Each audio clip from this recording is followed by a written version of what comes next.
Advancing with Watercolor. I'm Gary Tucker.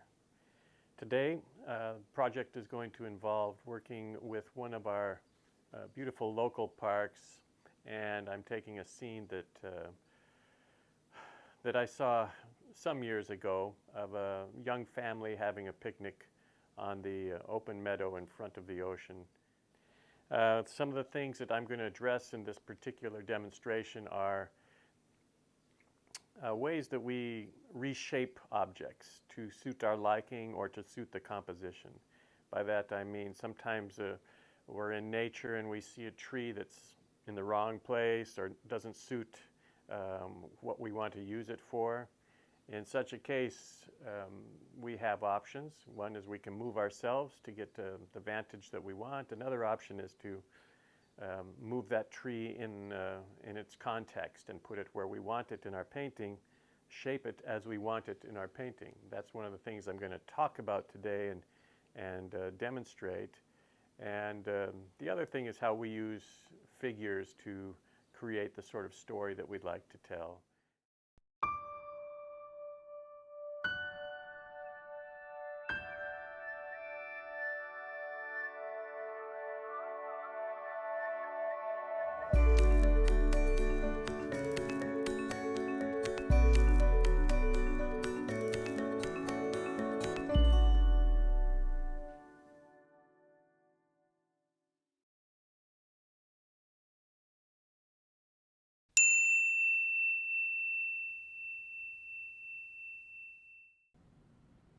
Before we start today's demonstration, you may want to look in the description and download the image that I use as a reference, or the drawing that I create as a foundation to the painting, or even a materials list. These are all listed below in the description.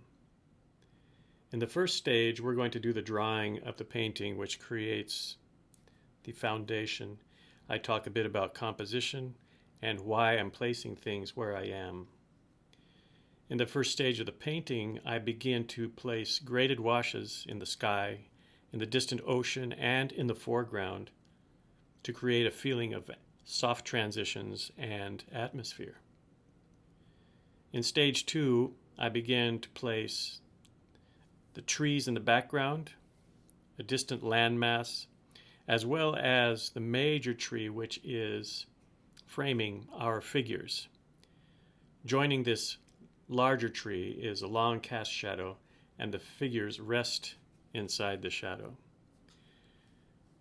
This is a strategy that helps to create a clear center of interest and a focus on the figures. If you're interested in the full-length demo of this particular video, you can find it at my Gumroad page, which is also linked in the description.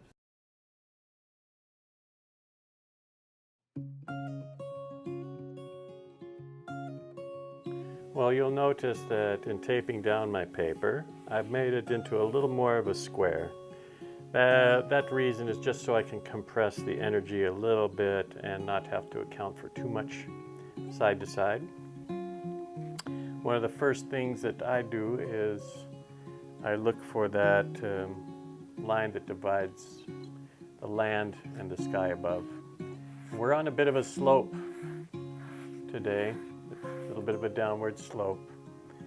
This is an area that has a number of interesting features, and I just give myself some guidelines. I don't want to, for example, draw each and every branch or each and every leaf. I just want to create a canopy and sort of use this to frame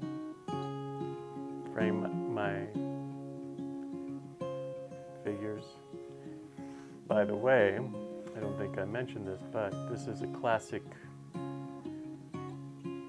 L composition. And you can tree, the vertical tree, and the lateral shadow, and then the figures that come out of that shadow.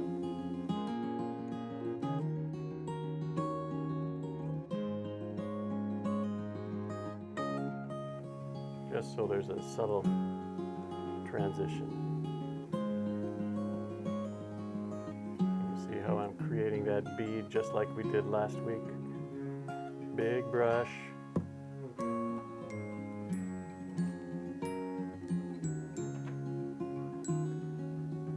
Help it to run down a little bit. Coming in right at the edge here. Let's make a mark and see what it looks like. I think that's going to be all right. Yeah, just a hair more.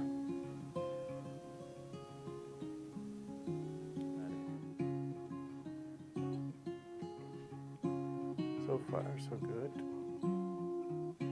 Let's add a bit more yellow as we come down.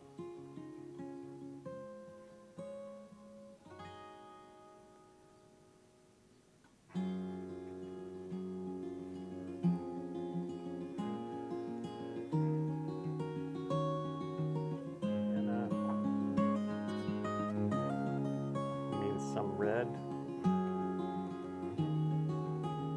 Definitely thicker.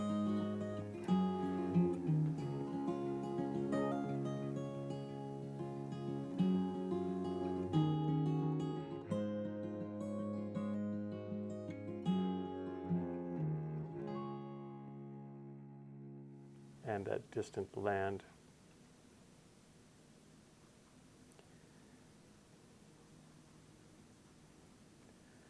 And then I'm going to go with a little bigger clump.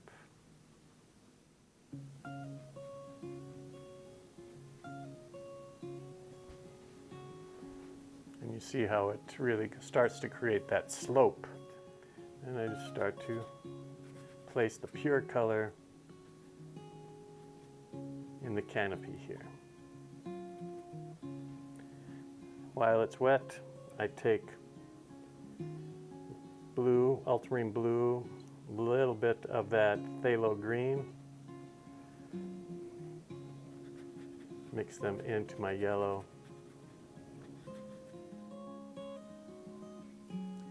Here when we see through to the sky, we can add more branches. Makes it a more interesting piece when we do that.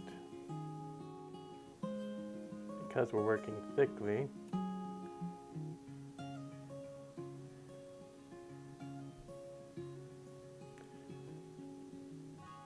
we can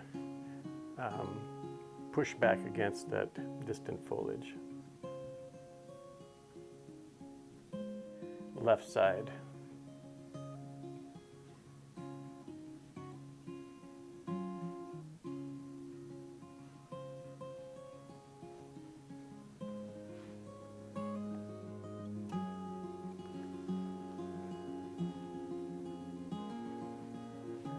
Very skinny, hard-edged shape is what I'm creating here. It meets with my figures. To our father figure.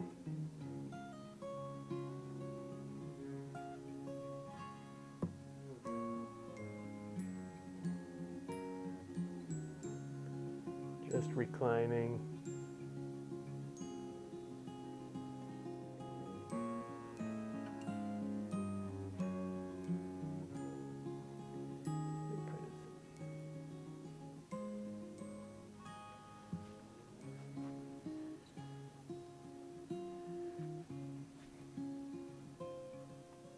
And put a little red to Mom's face,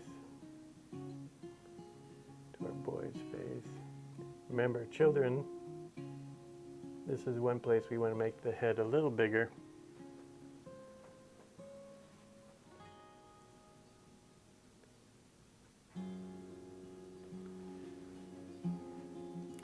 And into the head, we don't have to really paint the dress, of course.